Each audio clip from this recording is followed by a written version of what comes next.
You're a big surfer. You're based in Orlando, yeah? It's funny, not like many huge surfers, at least that are well known, are from Orlando. But it's funny, the best 4 or 5 guys that I know who surf from our area actually grew up in Central Florida. That are really close friends of mine. One of them lives in Hawaii now, and we're all Floridian surfers are big chargers. Not afraid of anything. I think it's part of the salt life culture. Go gators, sharks, guns, like wild boar, wild turkey. So there's just it's not a fear type of like population here in Florida. So I hate that I'm getting older and I'm losing.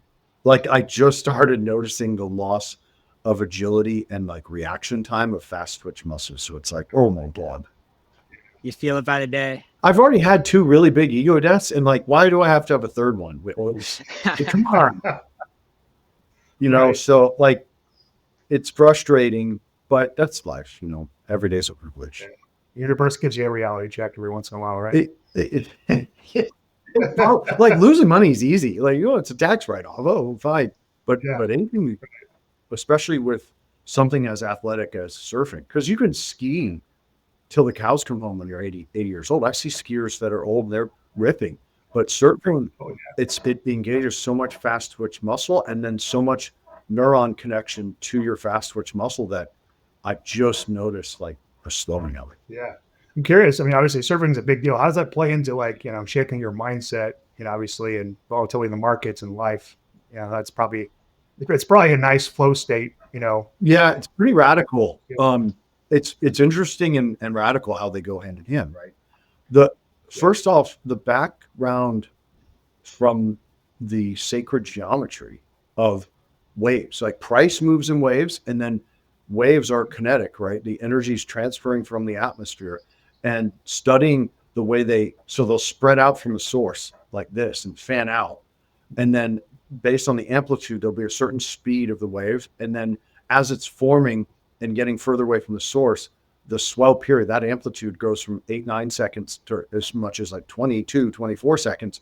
And it's picking up speeds as it's spreading out. It's the same thing as momentum and trend analysis. And the subdivisions of the expansions and contractions are confined to the fractals of sacred geometry. It's so beautiful. That's how like anybody who denies source or creator is just foolish. Yeah. We'll have to get into the fractal conversation maybe a little bit later too. That's actually fascinating. Well, then I have kind of like semi-photographic memory. So I have all of the subsets of the divisions memorized, and there are only so many of them, right? And then subdivisions of the fractals. It's amazing. And it all plus or minus is within the circle of fifths geometry. That's really cool. What's the biggest wave you've ever ridden? Face height, probably low 40s, either at Waimea or Mavericks. That's a good size wave. Yeah. My father happened to witness the one at Waimea, and my wife was there in California Mavericks. It's hard to say because once it gets, 4 or 5 times overhead, it's like, are you judging from the very trough or are you judging the curl? And so, but I've never gone above that level. Obviously that level can kill you, but there's a whole nother realm, one notch above that.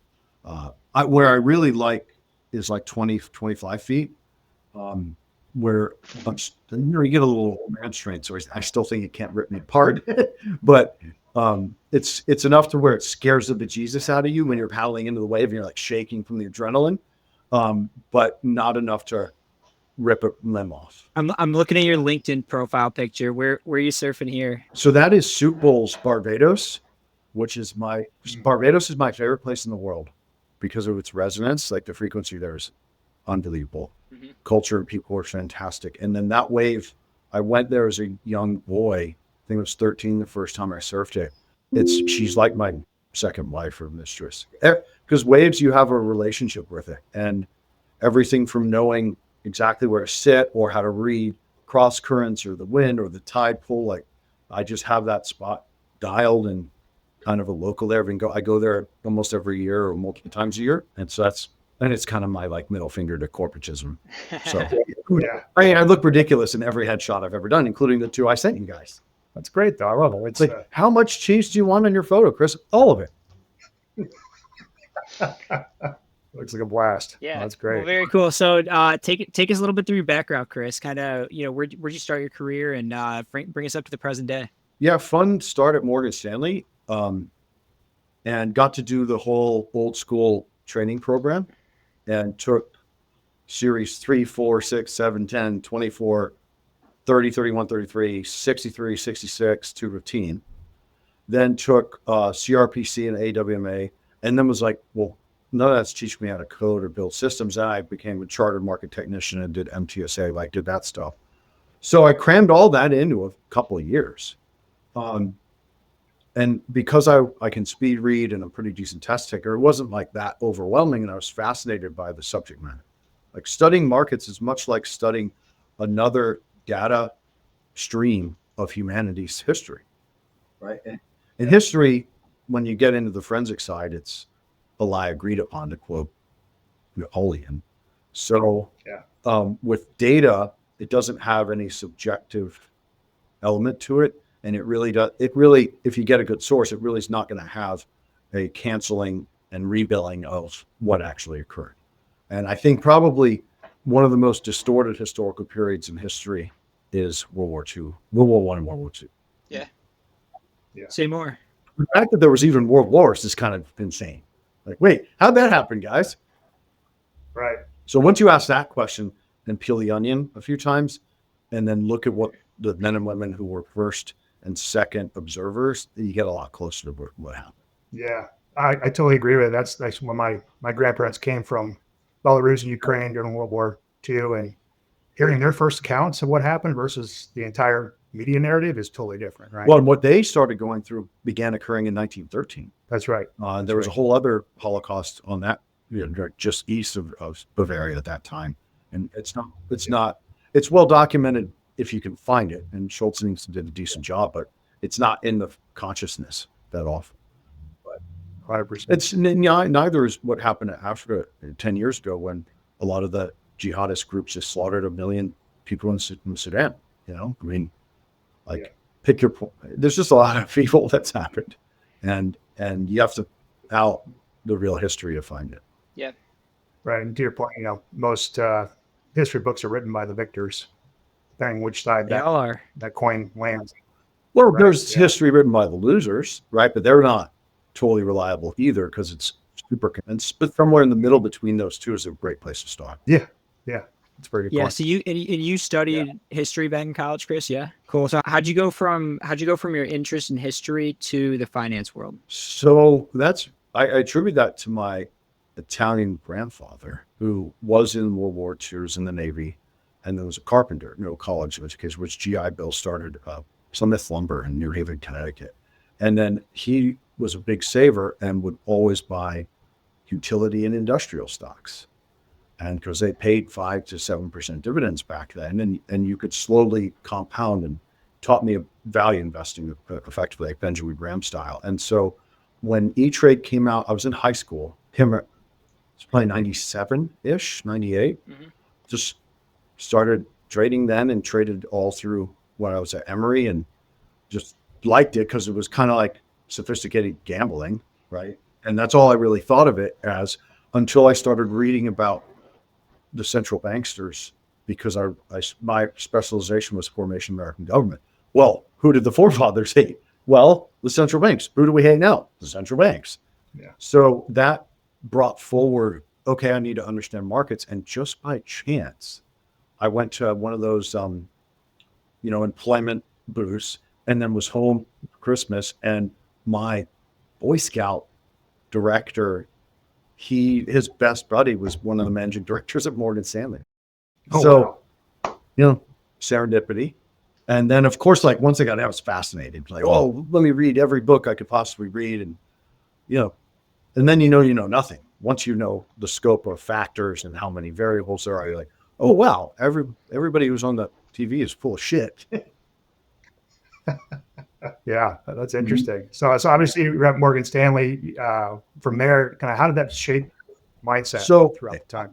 I was, I think, the last, if not the last class that went through that standard 6 months. And then right when we finished and got licensed, I think was like 3-4 months before the GFC started happening. maybe like 6-7 months. But so, that was probably July into October of 07, where everybody was like, okay, here it comes. And then it kind of put a bad taste in my mouth for what the investment banks, it's making money off of, not money with. And it just lost its, and even today we can look like, why do markets exist? Why does the equity market exist? Like, the specific engine it provides is IPO functionality, right? You can Liquidity. Three of us can go and say, hey, we got a great idea. Let's go raise 50 mil to go take this from beta to alpha, right? Well, now what is it? PE gets in first, VC gets in first, then PE comes in, puts leverage on it, and then it comes out magically 15 bill valuation. That's not, it doesn't create more jobs, and it doesn't build as much wealth as when you're issuing, even starting at pink and then going to NASDAQ, right? There's wealth building that's there for the shareholders. So I think because I recognize that the engine of that was lost, and that anything that needs a bailout is pathetic. So I kind of was looking for an excuse to use the skill set elsewhere, and started my own firm in 2010. We were the best, like, ethical way we could represent the skill set was volatility trading. And because investors at that time knew they were really underallocated to volatility, the fund we ran up until crypto was a long volatility profile. And so we had a combination of kind of always long VIX exposure with some systematic overlay of futures contracts to give a very hedged overlay to an equity portfolio. And that honestly was pretty easy and did fine, high single digits, high teen returns annualized. We had 1 year that was like 60% return. And then we started crypto as the pool of partners July of 17, and then launched the LP in 18. Yeah. What did you guys see? So you had a fund. Did you shut this fund down? And what got you really excited about the crypto side of things? We ran them in tandem in 2018. And then I was too nuts because crypto's 24/7. So that happened to luckily be our best year in vol trading, because you had two huge events, right? Including Vol again, which was awesome.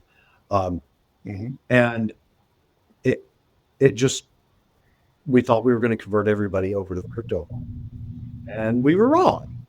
So it is what it is, but we never want to be masters of none. Even to this day, we have a second fund that's single strategy, long short, trend following strategy on the CoinDesk 20 with CoinDesk Indices as our partner. So being cognizant of that, we felt that to maintain that ethical purity, we're done with this space. We're going to this space. And we only converted a couple of the investors, even though they did really well. So that part's been probably the most difficult. And then the unpatriotic anti-crypto army of the United States that was there for 4 years. Those two things kind of put a chip on our shoulder, left a bad taste in our mouth, because that's both un-American and unethical. But other than that, I have no complaints. The vol's been awesome. Of course, a new asset class would have missteps and some fraud, waste, and abuse like we saw with FTX and others. Yeah. So at this point, I think we've got more green shoots, and it's time for the adoption curve to start looking crazy. Little hockey stick. Yeah, that'd be nice. Yeah. What's you want to share that, maybe what's the name of the firm and kind of the purpose or philosophy around the name that you chose for your firm? Yeah, Hyperion. Hyperion has a number of different definitions, but ours is both Greco-Roman and Thracian, and it's the god of truthfulness, wisdom, and light. And then Decimus is the famous general, or the notorious general that went against Rome. So the reason we did not our last names together, which is cheesy, hokey, and full of ego, we hope that we're going to work till death, which there's no such thing as retirement, in my opinion. So that's why we put that name together. And if some young folks continue to join and can take over after we're gone, awesome, and the firm can live on. So there's a little bit of that timelessness with a little bit of like anarcho-capitalist rebellion. Yeah, I like that. Good question. Not many really ask me about this. In the fund, the flagship fund's called Libertas, which obviously means freedom in Latin. Yeah. Great naming conventions there. Oh, my wife named the fund. So that we were walking the dog and we were like, oh, we have all these cool names. What should we call the fund? And she said in Spanish first, like Libertad. And I was like, oh my God, Libertas. Yes. So it's giving me goosebumps even talking about it. That's, Yeah. Kudos to her. I love that. And so as we're talking here about like kind of your ethos, it sounds like kind of my guess is what it really attracted you to the crypto side of things was kind of getting away from these central banks and kind of, what was the real spark for you? Ultrasound money, baby. Yeah. And really like Bitcoin's the tip of the spear, right? Because you've got to disrupt the central banks and effectively all proxy wars and World War I, World War II, War 1776, War 1812, all of them are central bankers' wars. Yeah. Cease, Butler, right? War is a racket. And like that's one way to create peace is through sound money. You have a more egalitarian playing field for everybody. What does that end up having? You have cheaper, better goods and services, right? Inflation is not the natural state of anything, right? Because technology is always advancing. Well, that lowers the cost of everything. And actually, when you look at everything in gold terms, costs have stayed constant. It's just the denominator has gone down in purchasing. Yeah. Like I think today, it's like 96.73% loss of purchasing power since 1913. And that should be an exact number till today. And year to date, DXY down, what, 11? Yay, we're poor. Thank you, central banks. So that was one element of it. And then the DeFi Web3 side is to disrupt all of the monopolies and oligarchies that do price fixing, that limit progression, that feed off of the energy and transactions of mankind. Look at the economy. Probably about 55% is middlemen, whether it's SaaSes or banks. It's all this feeding off what human beings otherwise do amongst themselves. And that's not productive long-term for growth, innovation, creativity, or prosperity. Mm-hmm. So we just wanted to be able to transpose our skill set to give people a high confidence interval in investing in space in a format they're familiar with, a Delaware Cayman hedge fund, with a team with a pretty damn good pedigree. And since we're self-financed, basically a prop firm as an LP, you're invited to invest next to our capital. Yeah. That's really cool. What tell us about your trading strategies. Which ones? Let's start with the flagship fund. So it's multi-strat, right? The modern comps would be like a 0.72, a Millennium, a Renaissance, etc. 2 Sigma.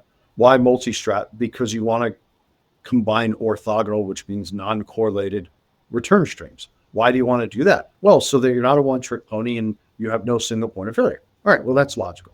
All right, so starting from that premise, then you carve up the market into conditions, right? And then apply alpha concepts to that. What's the easiest one to put into action?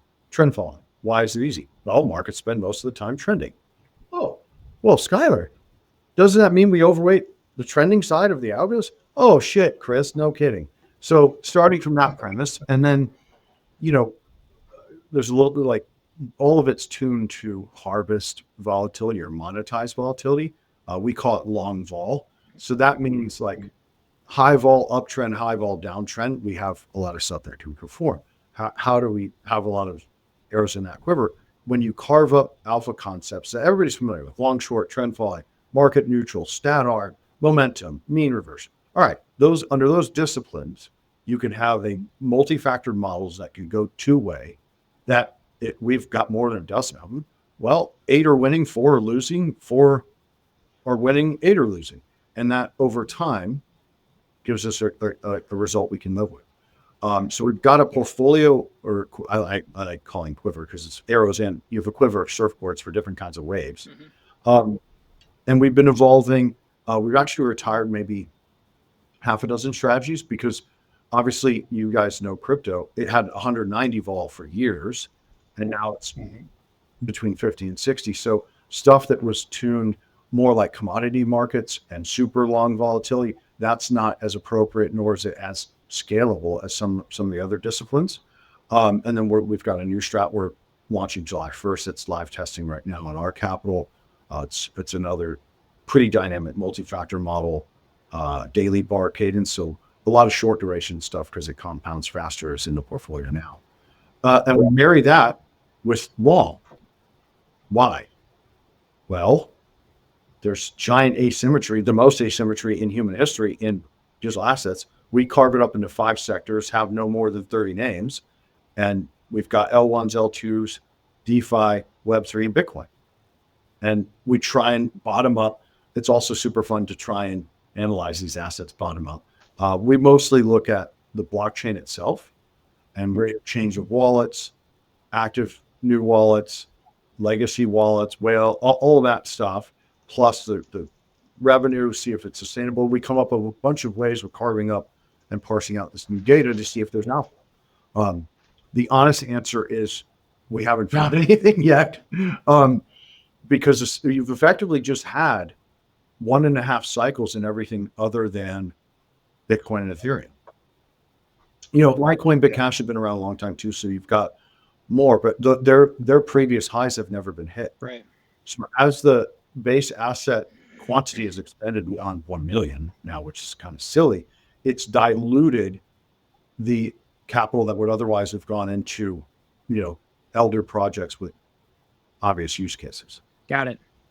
So in the two, quant and long together, it gives you, because how investors want to invest, right? They don't want to see Bitcoin up 100% and not at least be up 50, right? That's right.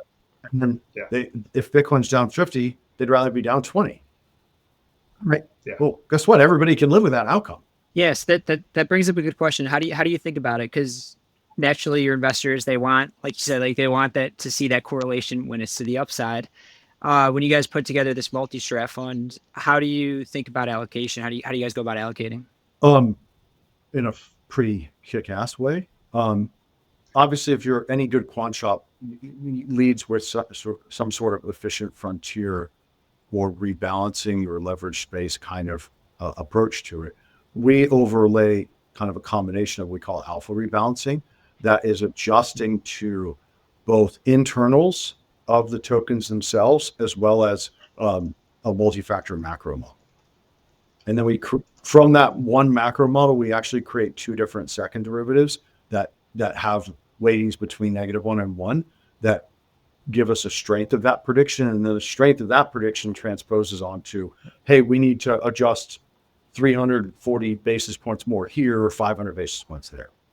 But the shift is only about a top down 15%, like plus or minus, right? It's like under a bear setting, we're more defensive, and under a bull setting, we're more offensive. That's effectively what the output is. Got it. Right? If we're in a ripping bull and it's quantifiable, we don't want 50% of the fund in mean reversion, right? Because it's not going to spend a lot of time mean reverting. So it's logically structured. Thanks for asking the question, by the way, because I don't think I've ever explained it. But it's logically put together on both expected return plus its prediction, as well as the duration of how long you should have that strategy exposure. Yeah. Right. Mean reversion is really good in big chop, right? In the best of both worlds there. Yeah. Really, we've only had like a little bit in 24 to a little bit in 23 where it was big chop. Yeah. So I guess how have you allocated over the years, like in terms of, let's say like the 2020, 2021 bull run, are you guys 100% allocated at that time to liquid assets or I guess I should say to the long side and kind of no, it's got constraints. So minimum long is 25%, maximum long is 50%, and then the inverse on the quant side. Got it. Yeah, very interesting. Yeah, because we're never like 25% Bitcoin in the fund, off exchange, 5 qualified custodians, multi-sig, all that stuff. Like we're here because of Bitcoin. It's always going to anchor the portfolio, and all of the gains on everything is going to go into more Bitcoin. Always. Yeah. With what are your thoughts on the market currently? So we're recording this right now, end of April. Give us kind of your macro picture. Well, it's going to be maybe curtailed or buffered by the macro prudential crap that's going on too, but M2 is going nuts everywhere, and we haven't even like gotten spicy on the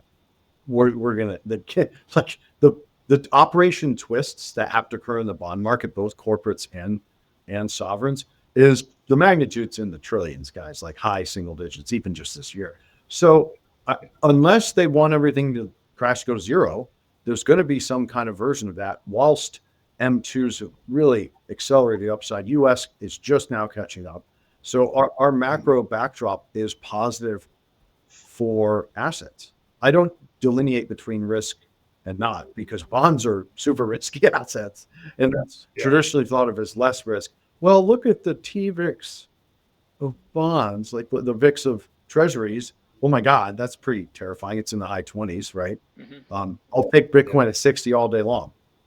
And what we really just saw with its outperformance in standard deviation terms, where Bitcoin went down 1.4 standard deviations and stocks went down 4.6, we actually saw the scarcity thing, and this is my subjective opinion, come into play, I think, for the first time. Well, while it's accumulating, no leverage was already spanked out of the market before that first week of April. And you really got to see the asset side of Bitcoin come into play in price. Interesting. Yeah. But you also can't say we haven't had full-fledged bear markets in alts, which we have. Yeah. Like 45 to 80% in top 100 assets. Yeah. So on the so talk to us about the M2 side of things. So M2 is money supply, correct? Could you give the audience just kind of a quick, what you're looking at there, and also kind of what are you guys, what is it telling you right now? That our purchasing power is being stolen from us at a very fast pace. And basically, ladies and gentlemen, as more money is conjured into existence, the nominal value of assets appear to be going up. That's how it works. Yeah. Yeah. And I guess kind of you overlay that with your thoughts maybe on the futures. I mean, the manipulation of stocks and gold and kind of that area. I'd love to hear your thoughts too. Would you like an exact paper over spot? That would be fantastic. All right. Current paper to silver spot ratio is 375.82. The current paper to gold ratio is 131.47. So what you're telling us is there's 375 physical, or I should say paper gold bars being traded relative to silver, and 137 relative to gold. So 375.8 to 1 silver, dollar to silver, and the 131.7 paper to gold. X. Yeah. So that's 131 times. Yeah. Meaning, to your question, there's not enough spot to deliver on futures, is there? Right. And you have to, of course, we then have to look at, if we really want the realer number, you have to look at swaps and options on futures also, because that, I don't have that number because it's a lot more complex to figure out. More embedded. Yeah. Yeah. And then on Bitcoin, it's 7.58 to 1. Okay. So it's a lot less significant with Bitcoin right now. Right. And because it's newer, right? You only have N number of ETPs in Europe, N number of ETFs here in the States, and LBMA, CME futures there, and then the perps, right? So it just doesn't have the papering over that the metals have on. Yeah. How about you ask me about how much stocks are rehypothecated or treasury bonds? Would you like that? Yeah. I won't even, those numbers, I can't even say they're so asinine. And what do you mean Apple's rehypothecated? What does rehypothecated mean? Well, can you define what naked short is? No. Okay, well, I'm not going to explain it to you. So, the realness of everyone's exposure is very radically unknown. And that's how, what was fun about April's correction? Why was it really robust? Well, it destroyed a ton of capital, right? 3 trillion just went poof in the basis trade, right? Just bye-bye, gone, nuked. Well, that, if we don't have all of those landmines out there, the more we're reducing them, the magnitude of what can happen going forward is just reduced by that amount, right? So there's tons of landmines left, but I think that was a very healthy correction in everything for Q. And it really began in August of 24 before purists. What do you see playing out from a macro perspective in your eyes, just from your point of view? I think, the Fed hates Donald Trump. So you can see the, Asia and Europe, they're in lockstep, like most of the central banks have been. So I think It's criminal, the delta between treasury bonds and mortgages. It's criminal, the delta between treasury bonds and credit cards. So, and then it's super criminal, the delta between treasury bonds and private credit, which is a ticking time bomb I can't even really quantify. So I'd like to see that spread narrowed. And so the only way it's going to get pulled down is if the Fed lowers rates. But gentlemen, does the Fed lower rates or do they follow the market down? Which tail's wagging the dog? No, it's not a question. They don't lower rates. They follow it. Yeah, follow it. So until the market reprices below 4, they're not going to lower. Yeah. Right. That's an interesting thought. The Fed does not actually set rates. The market sets the rates. Yeah. Look at all of history. They are following. Tell us what you're seeing in the delta between treasuries and mortgages and credit cards. Well, you know what it is, right? So 4.3 on T-bills. Yeah. What vintage would you like me to cite? Yeah, let's do like today's numbers. 30-year. 4.7, right? Yeah. Well, what's mortgages? 7 1/8. So why is that increase? Could you kind of talk to us about that? Evil, profiteering.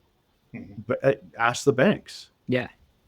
Like historically, there's been a 100 basis point delta. Right. It's been very significant recently. Do you think that's because they want to great take your assets? Let me ask you another question. Are mortgages callable? You'd be right. They are. Yes, absolutely right. they are. Yeah. Yeah. That's a scary thought to think about. Well, forgive me. I run hedge funds, and hedging is kind of what we do. So we have to know. We have to at least get a version of truth that we're going to navigate in. And the reality of it is that what is the, if it's SOFR plus or LIBOR plus, which is rates we're all used to, right? Okay, that's the market deciding credit risk, duration risk, interest rate risk, right? And it's aggregating into a price that plus or minus we're gonna make a market off of. Okay, I jive with that. But then long-term junk bonds are below 30-year mortgage bonds. Well, wait, guys, I thought it was collaterally backed by a house. Wait, but junk bonds, which are backed by what? Other bonds and maybe equity? So every constituent across the planet should be calling their representatives and raising hell over this. Because I've looked at market prices for the entire history of market prices. I have not seen a comp to this. Yeah. So I'm, 850. My Amex is 26.22%. What? Yeah. Right. It's crazy. It's crazy. Yeah. How did they get that number, guys? Right. Well, I mean, that's a big question. How did it, why is it not, have they been misappropriating risk for the last, whatever it is, 50 years, 100 years in these assets, or? Could be guessing, yes. Well, I thought that, what are ABS? Backed securities? Right. Isn't that some of that credit card paper and auto loans and stuff? Right. I mean, and a nice bow. Yeah. So aren't they offloading some or most of that risk? Mm-hmm.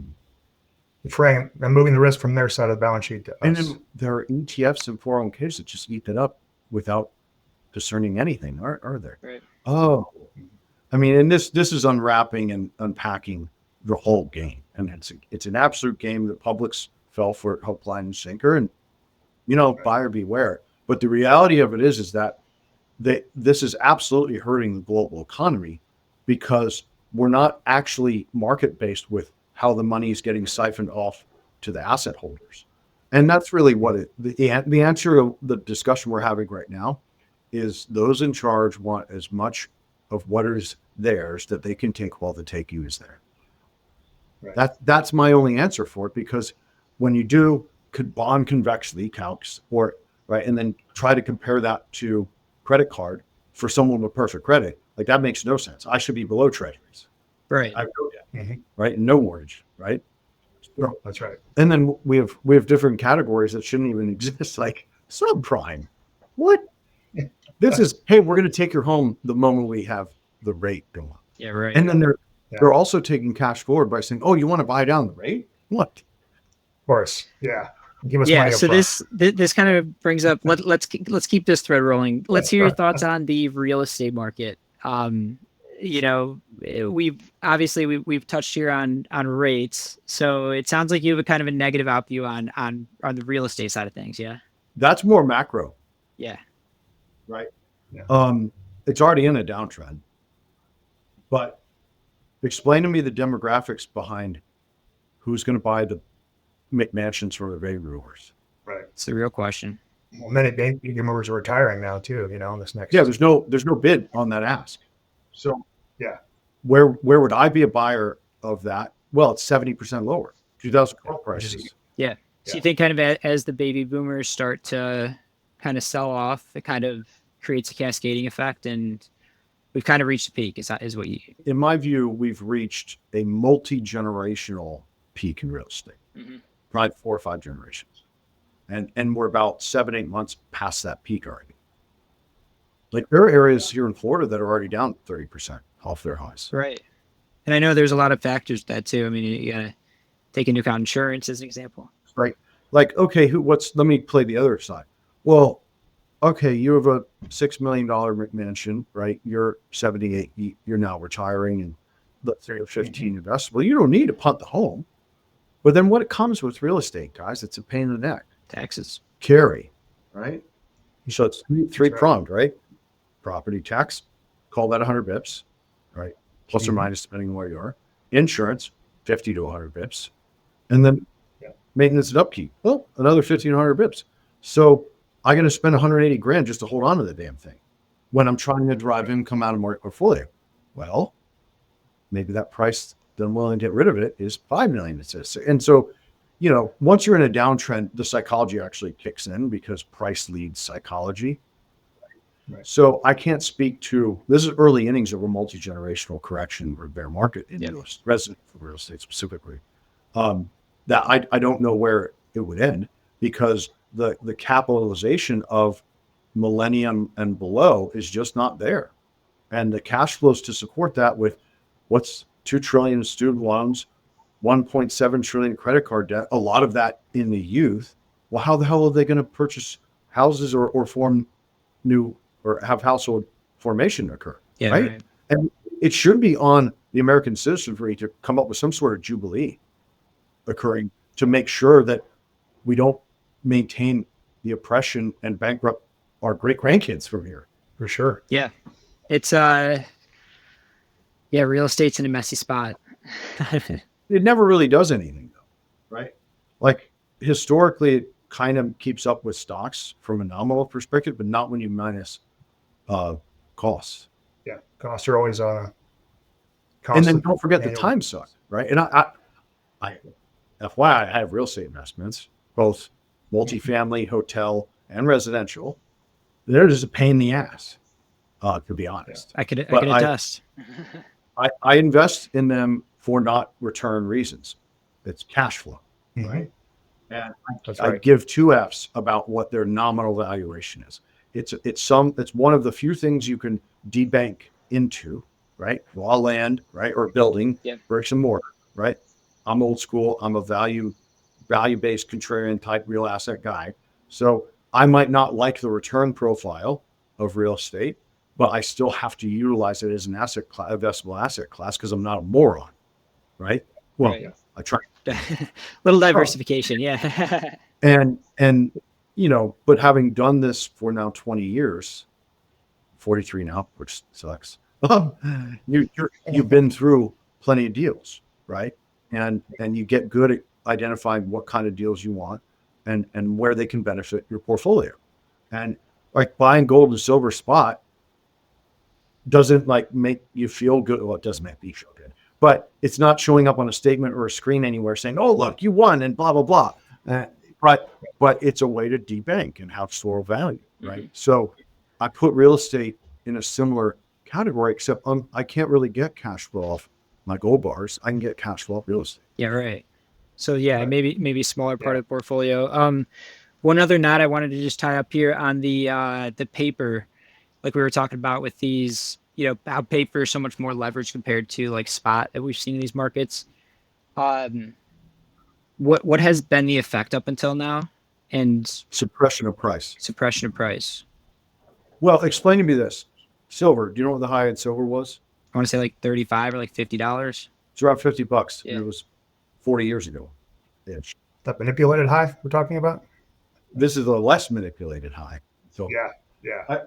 I want to say it's 84 or 94. I don't have it in front of me, so but it was a long time ago. Right. What's the increase in industrial production use of silver since then? It's over 1,500%. Right? Multiple X, yeah.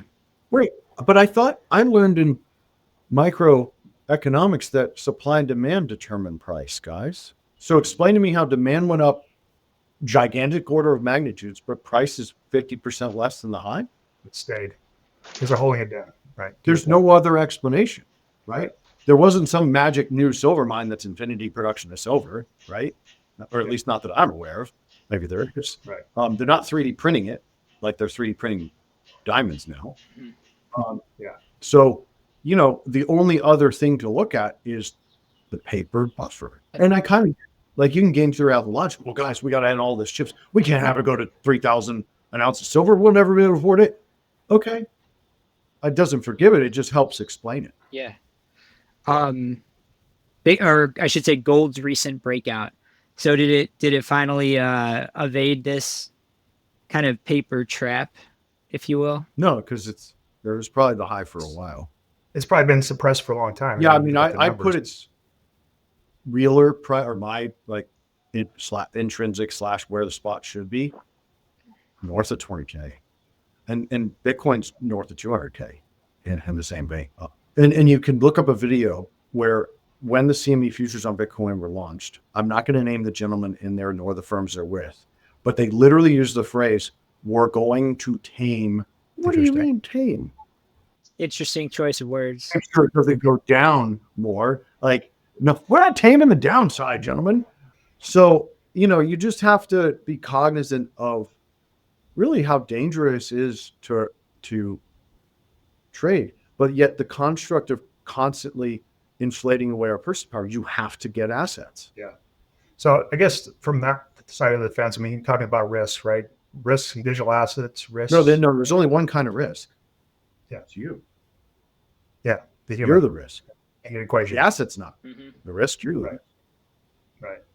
How do you mitigate from a Bitcoin digital asset, unlimited risk in the equities, but how's your team mitigating a lot of risk? You talked about a few different things. I'm assuming you're only talking about price. That's right. Okay. We carve up very specific strategy buckets. Yeah. One of them always being fade the new high and the other being buy the new dip, right? Not rocket science, but I'd probably come at it actually from a more top-down level. We don't use leverage. Okay. That's how you don't blow up. You can live to fight another day when you don't use leverage, right? Right. And then by diversifying the strategy, it allows you to just sit back and let everything work for you and come in on a manual or discretionary rebalancing ways at really big pivot points, both when a cycle takes off and it hasn't yet, right, and gets parabolic, or it gets, disturbingly oversold where you feel like skies are falling. And when I saw fear and greed drop to like 12 and then Bitcoin's at 74,000, I'm like, oh my God, this is insane. I personally bought the fun bubble. I bought a lot too. Yeah. Because I just don't understand how humans never learn. And then unfortunately for them, there's been way less hedge funds to invest in, certainly in crypto, because a lot have been blown up on the various things. But why you wouldn't ever learn any process or discipline when it's right? Hey guys, don't sell when sentiment's down infinity. I think the stock sentiment got to 3 or something as bad as 09, right? Yeah, it got crazy. Yeah. Oh my God. Down 20%. It's 4,800. Yeah. It's 17 times. What the heck? Seen me at 9 times. Come on. So you just have to put everything in context. And then the third answer to your question is unemotional, right? So if we've got strategy diversification, we've got process and discipline that leads us to trim the edges both ends, right? And be attractive and accretive to the portfolio on both up and down. Then the last thing to do is control your emotion. Well, my whole team, we're set as contrarian bear skeptics, and we're all commodity value investors. So when is the only time we like to put money in? It's down. It's scary. Now, I can't time it perfectly, but Right. that's what we're going to deploy. Right. Because I just can't sit in fiat as it's just going and just watching DXY. I'm like, okay, it's going to bounce to 101. Then I'm buying Bitcoin. I'm trying to finesse the extra couple hundred Bitcoin version. Right. If then statement in real time is not going to work. Oh my gosh. And then it's like, the hell with it. I hate fiat. Right. I'm done with it. Right. Yeah. Thank you, Bitcoin, for giving me the ability to transact into more Bitcoin. That's right. It used to be I had this cadence where every time it was down 30% off its higher, I buy, and every couple of years I've just like lifted that higher. And it went 32, it almost got there. So it went a little, I didn't time it exactly out the low, but as it turned 74 is where I bought. You mentioned earlier on fractals. I thought it was a fascinating conversation how that tee it up. Yeah. So, I mean, we talk about fractals like showing up in financial markets and music, social behavior. Can you maybe explain what fractals are and how they kind of govern the hidden order beneath the chaos, if you will? Yeah. Fractal. So it's basically how something expands and contracts, and it takes lines, right? Forms lines. The amazing thing. So circle of fifths, right? You can draw the nautilus on it, right? That's how it goes out. Okay. So it's got this auto harmonics in everything from price action. I just quoted a shell of a sea creature, and then music, right? In the shell of the sea creature, literally circle of fifths. Just somebody, search circle of fifths and you'll see the pattern. And then snowflakes, for example, right? If you talk positive frequency to a snowflake, it's got this beautiful fractal subdivision to the shape of it. If you're mean to it, it's ugly. So water's alive and sentient, just like trees are alive and sentient. All of this is the electrical life force of reality. And because there is the quantum entanglement and physics element to it, it can only have certain quantities of patterns to it. And it conforms to a beautiful picture. You can pull this up for users, sacred geometry, and it's got all the shapes in this one kind of flowery looking construct. And then you can go into markets and use things like pattern recognition that uses those tried and true fractal formations, right? And then with how teched out everything is, it's super easy to then backtest your assumptions or your algorithm, right? And then you can even go, okay, there's candlestick patterns for pattern recognition, there's price, there's bar charts, there's Elliott waves, there's Dow. There's so many ways to carve it up once you're conscious. Yeah, that's really interesting. Is there like one real like fractal pattern right now that you're seeing maybe in crypto that you're kind of paying attention to? That you want to share? But there's always many, right? There's many happening all the time. Right. So Bitcoin's is really pretty clear. You kind of have a double top-ish look to it, but it's actually kind of like a V-wave top, and then a very clean wedge, declining wedge with its bullets. You have a technical retest. Ethereum did this back to 28th loose price, but a technical retest to previous breakout point. Like it's very, very beautiful, very symmetrical. And then it compressed as it got up to the top of the range and then thrust through it. Now the MAs are catching up. It's going to backfill, which is called a retest. And then I'm looking forward to the move after. Yeah. And what happens is what you kind of multiply duration times length, like of the correction. So in this case, I think Bitcoin was 32, 34% off the high, and the correction started, I think, December 8th. So that kind of projects either by the pattern, you lift it to give a price pivot in the future, and you can use the duration as kind of giving you a time. Mm-hmm. It's not perfect science because prices are formed by psychology and liquidity. So this is just a trading plan, as I mentioned before. You have a process and discipline that you're inputting in data and you're evolving.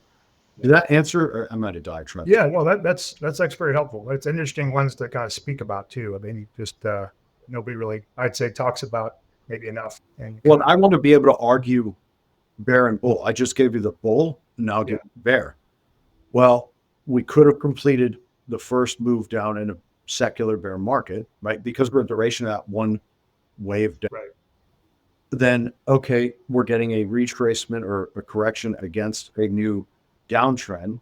we kind of actually just got to the limits of that point right here, right, with the 618 retracement of the move and your historical like confluence. If it breaks through the cluster of MAs, which is not a new low, it probably says it's gonna go. And then you have to reassess and go, is that the low of the whole correction? And maybe it gets to 67, 68K range below, I think below 73 and change. So, it's constant evaluation of the fractals and then what they would produce in some sort of 2-month to 4-month kind of timeline. Looking beyond that is pretty foolish. I definitely think monthly bars and weekly bars are super informational, especially when you're like freaking out at short-term noise. But as far as like fractals, you need to actually look at all of them. And it's funny, at 1 minute interval and 1 week interval, they make the same one.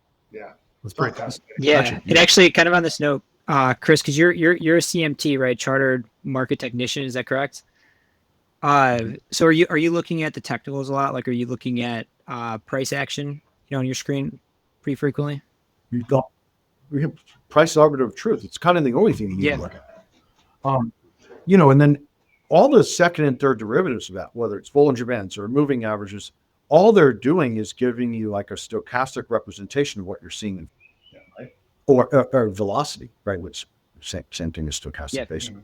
So, and then because everybody has charting tools, right? Stuff that people assume works is not only going to work because everybody's looking at it. So for us, we have stuff that's living on the edges, living in the middle, and living at shorter durations, so that we've got more irons in the fire than less. And then you take the human side and only act at extremes, because it just makes it more process driven. It's a higher accuracy thing to do when something has an extreme movement, rather than playing around with allocations in the middle, or if it's noisy. Kind of let it play out. Yeah. What are some of your biggest takeaways from your CMT experience? He who knows he knows nothing knows everything. Like, the more you read and the more wisdom you are absorbing, the more you literally know you. We were talking earlier about ego death. It's super important for people to have those. And the best humans on earth are as little ego and little emotion as possible with how they're productive in life, whether it's athleticism, whether it's finance, whether it's manufacturing or tech innovation. And that's why a lot of people that have been successful recently are kind of on the spectrum, because they're not as susceptible to the same thing as a lot of other people. Yeah. I guess maybe going to that more high level, we were talking about, what's the biggest under discussed threats to human health or environment, economic systems today, relative to talking about. In my studies and research, they're all correlated to the banksters. Right? Yeah. And one that drives me insane is the geoengineering. Why? Could you give us a quick overview, Chris, for those listening, what geoengineering is? Geoengineering started in earnest in 1946. There's hundreds of patents on this. And this is everything from things like glyphosate and DDT, and then Agent Orange was a big one, which was used in Vietnam. And then it got from there into spraying in the atmosphere, stratosphere, and ionosphere to do what they call now, literally the acronym of Satan: stratosphere, aerosol, transport, nucleation. Holy cow, guys. It's super evil. Yeah. And they're doing everything from changing the photonic frequency of sunlight, which is why a lot of people have D3 deficiencies, to saturating everything with manganese and aluminum, which is horrifyingly toxic. So it's been going on since the 40s. It's jumped in earnest since the mid-90s and exploded since 2020. Yeah. And that's why I see 34 states have bills to ban geoengineering. And why I focus on that one as most correlated to the central banksters is the kind of money it takes to aerosolize metals and other materials and chemicals, and then to produce them in mass. We're talking hundreds of thousands of tons of this over the United States per year, see University of Minnesota study on it, and then nearly infinity amount of military grade planes flying this stuff in the air. You would have to be able to print money to afford this. Yeah. So that's where, if we had no central banks, we would definitely not have that. And that's 95% of the. Yeah. It's so crazy when you think about that. I guess from just daily health practices, right? I mean, all that's happening in real time. Anything that you recommend to kind of thrive in an increasingly toxic environment toxic Yeah, scene? I probably, like, the simplest way to detox is to fast. And what I do, and I'm not an expert in anything, but I'm not the best at eliminating my daddy pot. But I did a intermittent fasting today, where I went 16 hours with nothing, and then went pure protein right after that, and Ludos. But I think fasting is a very, very transparent and easy way to detox, because it forces your body into ketosis and what's the other word, where autophagy, where you burn off bad cells. Yeah. And that's really, really healthy for you. Then you can get more dynamic with, methylene blue, chlorine dioxide, nascent iodine to really try and pull the stuff out of your body as far as the heavy metals. And then you definitely want to mind, because people need to know that their skin is our organ. And you got to test your local water, because if you just get a reverse osmosis filter at your house, you're going to eliminate a lot of the exposure to atrazine, chlorine, sulfuric acid, all this crap that they put in the water. That, I know that was more than one thing that you asked, but that was the first blush approach. Yeah. I think there's so many things that come at you, right? I mean, yeah, especially that the water is a huge thing. Everybody has to have water. It's a big problem. I can speak to both, like, grounding your house and reverse osmosis filter. Yeah, they're pricey, but even my young children, we still had all these awesome carbon filters and charcoal filters, but then go in reverse osmosis and then we remineralize it with 12 minerals. It's night and day. Yeah, absolutely night. Yeah. Well, then to your point, I mean, the minerals that are not in the water, because you've tried to take stuff out of it, the minerals that you need and should have in your body. And then, wait, guys, I'm in Florida. I thought we're the spring capital of Earth. We have infinity water. Why the hell do we have shit water? So what really sold us, and my wife does this, or was doing this, like, every year, before we got the reverse osmosis, we had all these other filters. We had this group come in that's they test farmland and soils, and they test the water. I shit you not. My saltwater pool, which had a little chlorine in it, was safer to drink than the filtered tap water, in particulate and in chemical. And I was like, oh my God, I'm taking my cup to the pool and just drinking it. Well, it's funny. I always take when I travel, I take a filter in every place I go, because I don't know what the water, one of those specialized filters, not just the drinking, the straw. The little Berkey ones. Those are pretty cool. Yeah, reinforced Berkey. Yeah. They're legit. I have them in our go. Yeah, there's those. I had the one with the light on it too. Quora, maybe. Did you guys hear it? There's a few. Yeah, it's like it uses like light to get rid of some of the bacteria. Oh, the UV one. Yeah, I have one. I've tried that, and then we're just now getting hydrogen water too, but I don't have enough experience yet to give my subjective feedback on it. Yeah. But I think health and wealth are intertwined. Health is wealth, obviously. Money is secondary to health. But I definitely think, just like you're taking an active approach to diagnostics on your portfolio and putting yourself in the best position possible, well, why even bother spending time on any of that if you don't spend time? Right. And that's what most people, as we all know, if they don't have their health in their retirement years, they're going to spend money that they earned and saved on fixing their health. Probably the best advice I give people right now is you're not retiring. Yeah. Keep producing. It's correlated to death, by the way, when you retire. So you have a purpose, and you're just going to sit around and be part of the furniture. It's going to be a problem, right? It's a massively positive correlation. Yeah, we're going to go through some pretty big changes in the next 2 to 5 years, and it's better for people to be producing cash flow to help themselves redeploy into their portfolio than check out. Like, retirement is not a human condition thing. It's an anomaly that's been sold to people. It doesn't exist in any period of history other than the transition out of the industrial age where it was a defined benefit plan because men would basically kill themselves via labor. And now it's this defined contribution scam into the market of constant liquidity every 2 weeks that are gained from 3:30 to 4. Yeah, and you guys both know. I can't not tell it like it is. So don't retire. Wait. Yeah, we need a purpose through our entire lives, not just working. Look at Morgan and Carl and Charlie, and Carl Icahn. Yeah. Okay, well, who are these great investors you want to emulate? They don't ever stop, guys. Yeah.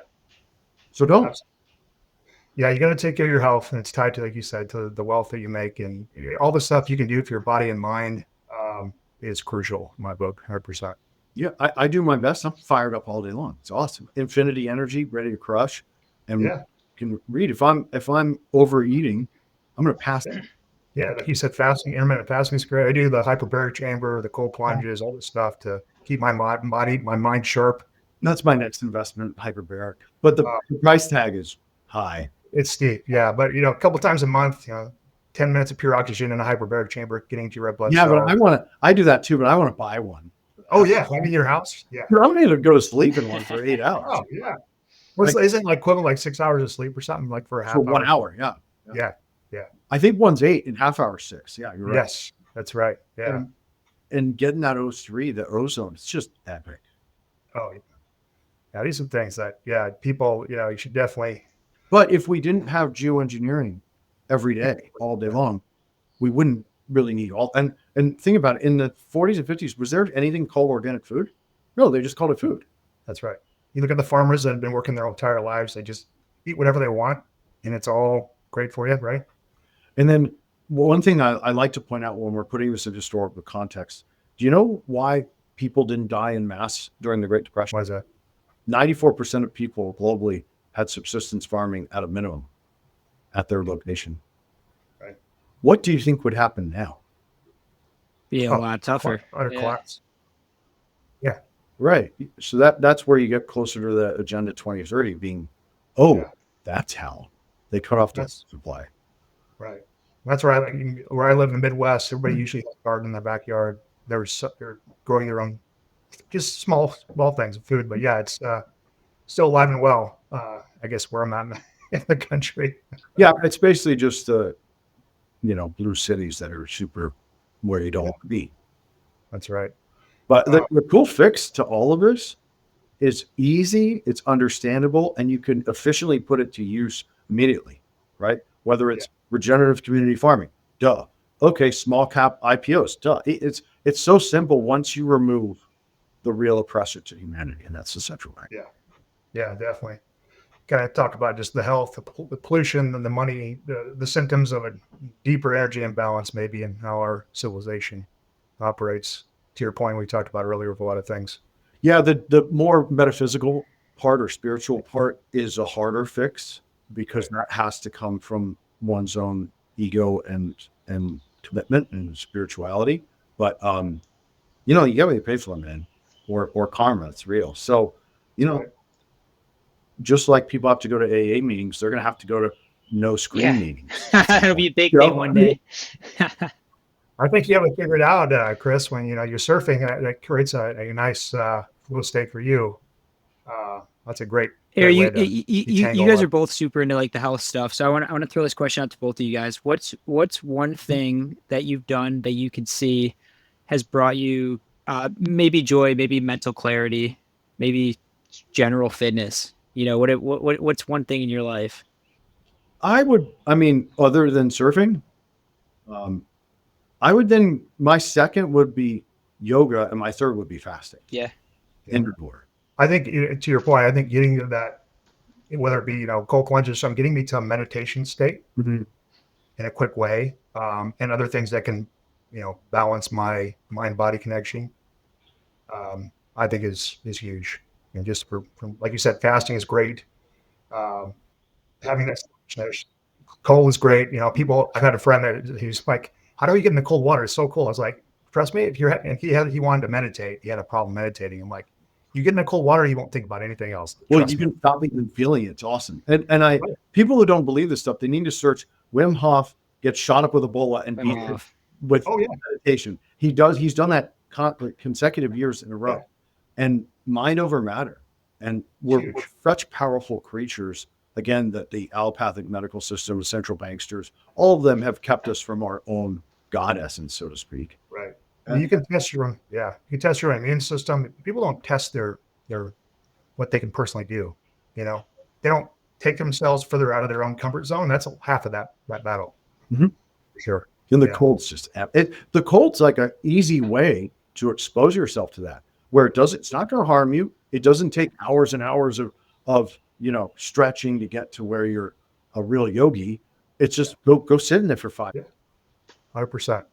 Totally agree. Intermittent fasting, I think, will change someone's direction quicker than perhaps anything else. Yeah. Do you have any recommendations for fasting? Do you just prefer intermittent fasting, or do you recommend for somebody that's never? No. Yeah. So I like confusing the body. But I definitely think there's something to going 3 days. There's something special about three days. Mm-hmm. It doesn't even make any sense unless you're going to go at least 12 hours. So I think looking at it in ideally 18 to 36 hour increments is really good.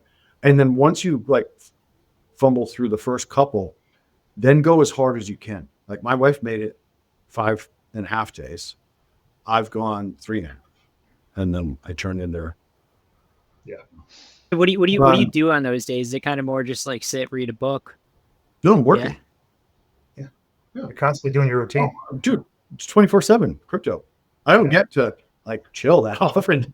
I'll go to the gym 5 days a week, surfing once or twice a week, yoga 30, 40 minutes a day, and a little bit of time with kids, hopefully per day, and the rest is working.